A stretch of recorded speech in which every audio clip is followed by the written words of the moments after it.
There's a truth you probably feel but rarely say out loud. Every single person in your life wants something from you. Time, energy, validation, resources, or loyalty. Some demand it openly, others mask it behind smiles, but the game is always the same. The world runs on hidden transactions.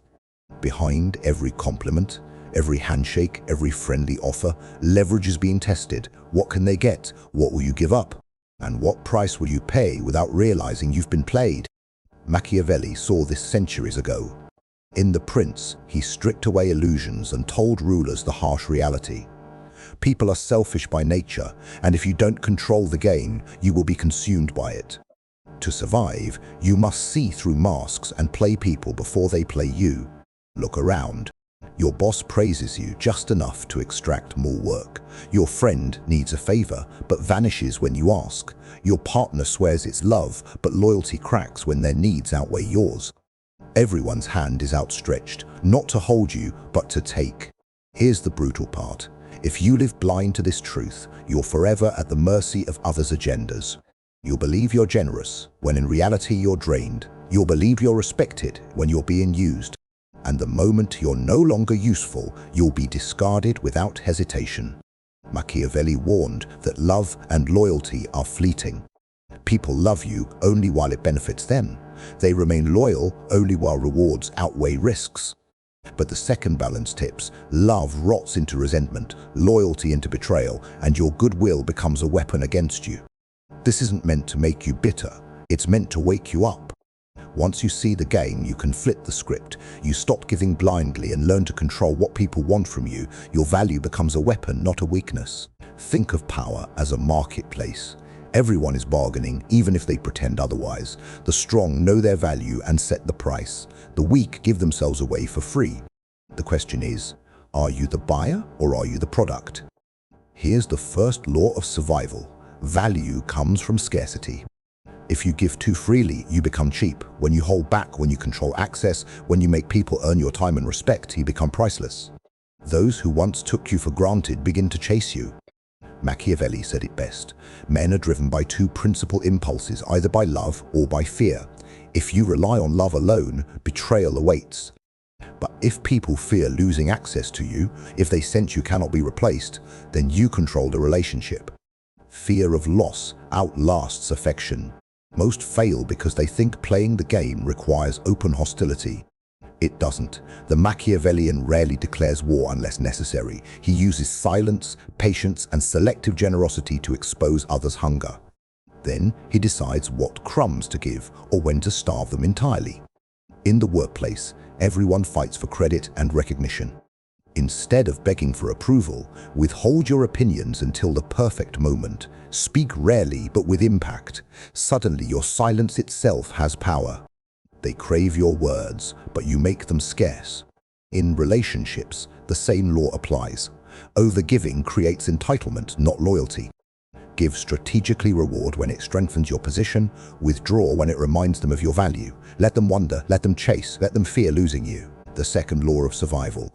Always make others dependent on you. If they can walk away and find the same value elsewhere, you're disposable.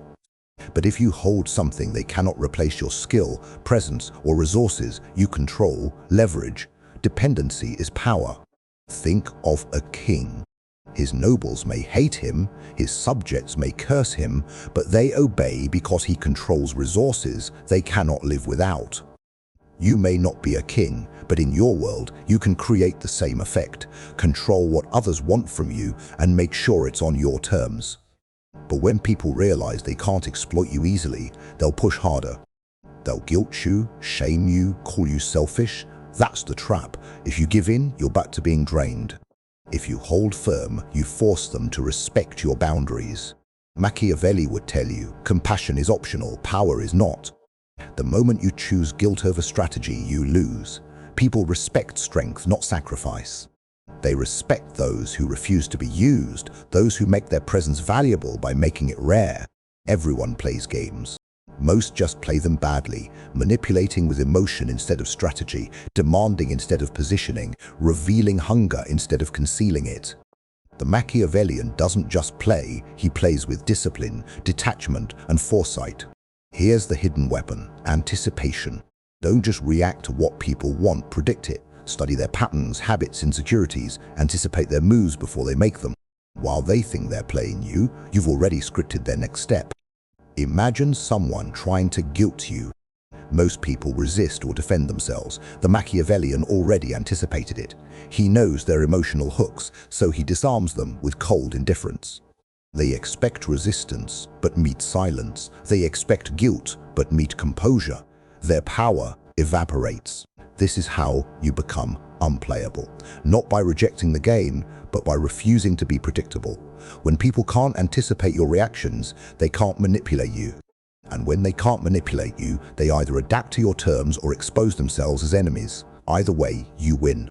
Machiavelli advised rulers not to shy away from cruelty when necessary. Cruelty for him wasn't sadism, it was precision. Sometimes you must cut ties without apology. Sometimes you must deny requests sharply. Sometimes you must let others suffer under the weight of your silence. Ruthlessness, used strategically, commands respect where kindness breeds exploitation. Here's the paradox: the more you master the game, the less you need to show it. Once you realize that everyone wants something from you, the next step is simple: use their hunger against them. Desire is the leash that guides people. Whoever controls what others crave doesn't need to beg, argue, or fight. He simply positions himself as the gatekeeper. Machiavelli taught rulers that fear and hope are the strongest tools for control. Give people just enough to feed their hope, then threaten to take it away to feed their fear. This rhythm keeps them hooked. It's the same strategy modern leaders, lovers, and even salesmen use. Never give everything at once, keep them chasing. Think of desire like fire, it burns hottest when oxygen is scarce. Too much generosity, too much access, and people lose appreciation. Too little, and they may rebel. The Machiavellian strikes the balance, gives small doses, then withdraw, forcing people to chase the flame. They never realize you're the one controlling the oxygen. In politics, this principle is obvious. Leaders promise reforms, benefits, or freedom, but only in pieces. They let the people taste progress, but keep them wanting more. Total satisfaction would kill obedience. Desire, when prolonged, keeps citizens loyal because they're always reaching for what's just out of reach. In personal life, the same rule applies. Relationships often collapse because one side gives everything too quickly. Mystery dies, interest fades, respect evaporates. Machiavelli would say, keep something back, keep them guessing, wanting, fearing. Power lies in controlled distance, not constant availability. This is why rulers and individuals must avoid being too predictable. Predictability breeds contempt. When people think they figured you out, they stop valuing you. When they can't anticipate your next move, you remain intriguing, necessary, and dangerous. Mystery is the shadow that amplifies your presence. Another tactic Machiavelli highlighted was dividing people's loyalties. When two parties want something from you, never give both fully. Let them compete for your favor. The competition itself strengthens your position because each side fears losing you to the other. You become the prize everyone fights over. Imagine a workplace where two colleagues want your alliance. If you commit too strongly to one, you lose leverage with the other. But if you remain neutral, feeding each just enough, both will try harder to win your approval. The tension makes you the center of gravity, even if you hold no official title. This principle also works in love and friendships. If one person believes they fully own your loyalty, they grow complacent. But if they sense others also value you, they fear losing their place. This doesn't mean betrayal, it means positioning yourself so that your value is always recognized as contested. Scarcity plus competition creates magnetism. Machiavelli emphasized appearances as much as reality. A prince might not always have strength, but he must appear strong. In your world, you may not always hold absolute leverage, but you must project it. Confidence, poise, and composure create the illusion of control, and that illusion often becomes reality. Here's the third law of survival. Never show all your cards. People want clarity, but clarity gives them power. Ambiguity forces them to wonder, adjust, and overthink. When they don't know where you stand, they reveal more about themselves, trying to decode you. Silence is not absence, it is a mirror that exposes others. For example, when asked directly where your loyalties lie, don't rush to answer. Delay, redirect, offer half-truths. The more they dig, the more desperate they become for certainty, and in their desperation, they reveal their fears and intentions. You gain insight while giving nothing away. This controlled ambiguity is what Machiavelli would call the art of dissimulation, not outright lies, but the careful concealment of truth. You don't need to fabricate stories, you simply reveal less than others expect. Let them build assumptions. When the time comes, their assumptions can be used against them. Consider negotiations. If you show your full desire, you hand over control. But if you appear indifferent, uncertain, even mildly disinterested, you reverse the dynamic. They begin selling themselves to you. They start offering more, lowering their demands, desperate to win your approval. Indifference is one of the deadliest weapons of power. But power is not just about withholding, it's about timing. Machiavelli stressed the importance of knowing when to act boldly and when to hold back. Fortune, he said, favors the bold, but recklessness destroys kings. Strategy lies in striking when advantage is clear, not when emotion tempts you. This requires patience, which most people lack. They want immediate satisfaction. They want quick victories. But the Machiavellian plays the long game. He resists the urge to act too soon, knowing that waiting often weakens the opponent. Hunger makes people careless. Delay forces mistakes. For example, if someone wrongs you, most people lash out immediately. The Machiavellian does not. He waits, watches, and chooses the moment when retaliation will have the greatest effect. Revenge is not about emotion, it's about precision. Delivered too early, it satisfies you but teaches nothing. Delivered at the right moment, it shifts the entire balance of power. This leads to another Machiavellian weapon, selective cruelty. Machiavelli argued that cruelty, when used decisively, is more merciful than prolonged leniency. A swift, sharp act of ruthlessness ends resistance faster than endless compromises. In life, this translates to decisive boundaries. End things cleanly with finality instead of dragging them out. If someone repeatedly disrespects you, cut them off completely. If a colleague undermines you, expose them at the perfect moment. If a friend drains you, walk away without apology. People will call you cold, but coldness earns respect. Warmth without limits only breeds exploitation. Yet cruelty must always serve a purpose. Random harshness breeds rebellion. Targeted ruthlessness breeds fear and compliance. The difference lies in control. The Machiavellian never acts from impulse, only from calculation. Emotions may whisper, but strategy makes the final call. Another principle from Machiavelli is the value of reputation. He said, a prince must appear virtuous even if behind the scenes he acts differently. People judge by appearances, not by truth. The highest form of power isn't just controlling others, it's becoming immune to their control. A ruler who constantly defends himself is not sovereign. True sovereignty means others may scheme, but nothing they do can shake you. You are unplayable. Machiavelli knew that power without independence is fragile. If your strength depends entirely on allies, you're vulnerable. If your confidence depends on validation, you're weak.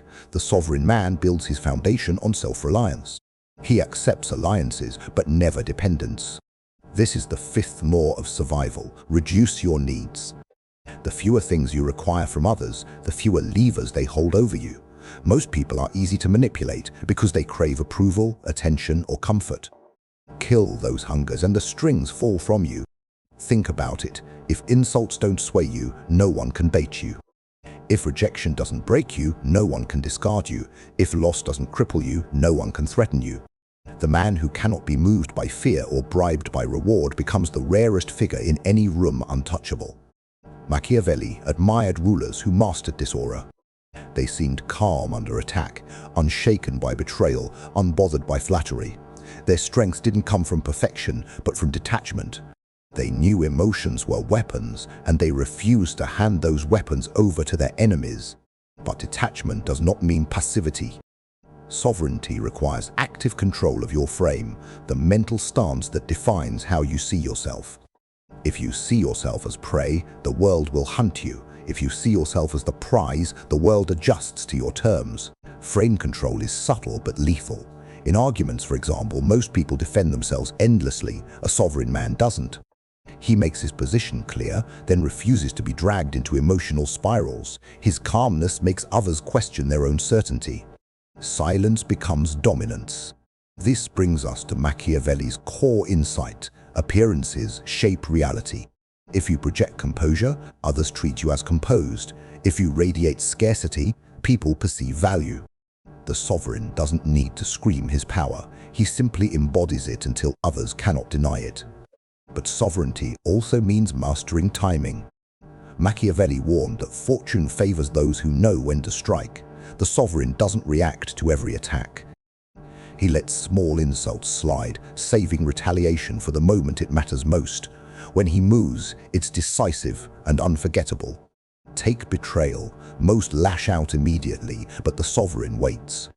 He studies the traitor, anticipates their next move, and exposes them at the moment when their downfall benefits him most. His revenge isn't emotional, it's instructional.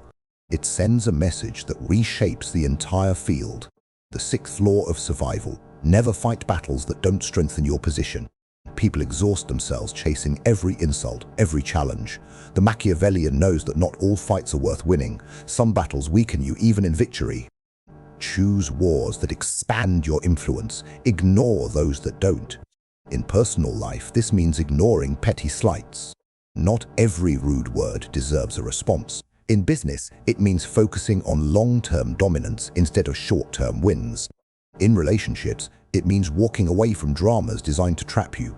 The sovereign does not wrestle in the mud with pigs. This is why Machiavelli said rulers should always keep their ultimate goal in mind. Everything is judged not by morality, but by results. Did the move strengthen your position? Did it expand your leverage? If yes, it was wise. If not, it was weakness disguised as virtue.